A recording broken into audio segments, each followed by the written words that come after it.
Okay, ഞാൻ എൻ്റെ വീടിൻ്റെ മുറ്റത്ത് ഇങ്ങനെ നിൽക്കുകയാണ്. എൻ്റെ മേലൊക്കെ ആകെ നനഞ്ഞിട്ടുണ്ട്. എൻ്റെ മേത്ത് സോപ്പിൻ്റെ പതയുണ്ട്. എൻ്റെ അടുത്തൊരു ഭംഗിയുള്ള ക്ലീനായിട്ട് കിടക്കുന്ന ഒരു കാറുണ്ട്. അപ്പോൾ എൻ്റെ കൂട്ടുകാരൻ്റെ വീട്ടിലേക്ക് വന്നിട്ട് ചോദിക്കുകയാണ്, ആകെ നനഞ്ഞുകളല്ലോ, എന്താകെ നനഞ്ഞിക്കണെന്ന് ചോദിച്ചു. അപ്പോൾ ഞാൻ പറയണേ, ഞാൻ കാറ് കഴുകിക്കൊണ്ടിരിക്കുകയായിരുന്നു എന്ന് പറഞ്ഞു. കാറ് കഴുകിക്കൊണ്ടിരിക്കുകയായിരുന്നു, അത് ഫിനിഷ് ആയിട്ടുണ്ട്. ഫിനിഷ് ആയതിൻ്റെ അടയാളം എൻ്റെ ദേഹത്തുണ്ട്.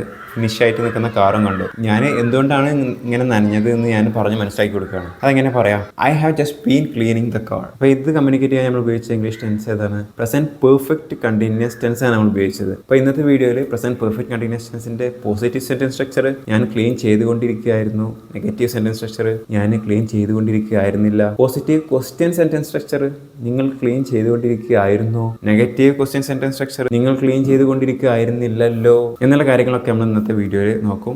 അതുപോലെ തന്നെ പ്രസന്റ് പെർഫെക്റ്റ് കണ്ടിന്യൂസ് ടെൻസ് നമുക്ക് റിയൽ ലൈഫിൽ ഉപയോഗിക്കാൻ പറ്റുന്ന 4 ഡിഫറെൻറ്റ് സിനാരിയോസും നമ്മൾ നോക്കും with examples. I have been recording, I subject, അതിൻ്റെ ശേഷം ഹാവ് ബീൻ, അതിൻ്റെ ശേഷം വെർബിൻ്റെ ING ഫോം വർക്കിംഗ്. അപ്പോൾ ഇതിൽ ഐ എന്നുള്ള സബ്ജക്റ്റിന് പകരം വേറെ ഒരുപാട് സബ്ജക്റ്റുകൾ എടുക്കാം. You, they, we, he, she, it. ഇതെല്ലാം മാറി മറിഞ്ഞു വരുമ്പോൾ ഈ ഹാവ് ബീൻ എന്തായിട്ട് മാറും എന്നുള്ളതാണ് ആദ്യം നോക്കാൻ പോകുന്നത്. ഐ, യു, ദേവി ആകുമ്പോൾ ഹാവ് ബീൻ വരും, ഹി, ഷീ, ഇറ്റ് ആകുമ്പോൾ ഹാസ് ബീൻ വരും. ഈ ഒരു ചേഞ്ച് ആകെയുള്ളൂ. ഇതാണ് basic positive sentence structure. I have been working. ഇതിനെ നെഗറ്റീവ് ആക്കണം, ഞാൻ വർക്ക് ചെയ്തുകൊണ്ടിരിക്കുകയല്ല എന്നാക്കണം. അപ്പോൾ ഐ ഹാവ് ബീൻ വർക്കിങ്ങിലെ ഹാവ് കഴിഞ്ഞിട്ട് നോട്ട് ചേർത്ത് വെക്കാൻ മതി. I have not been working, I haven't been working. She hasn't been working. ആ ഒരു ചേഞ്ച് വരുന്നുള്ളൂ. വളരെ സിമ്പിളാണ്. ഇനി ഇതിനെ പോസിറ്റീവ് ക്വസ്റ്റ്യൻ സെൻറ്റൻസ് സ്ട്രക്ചർ ആവണം.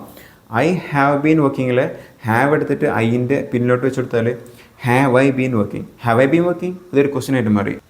ഞാൻ വർക്ക് ചെയ്തുകൊണ്ടിരിക്കുകയായിരുന്നോ എന്ന് ചോദിക്കാൻ. Have you been working, have they been working. Dual School of English.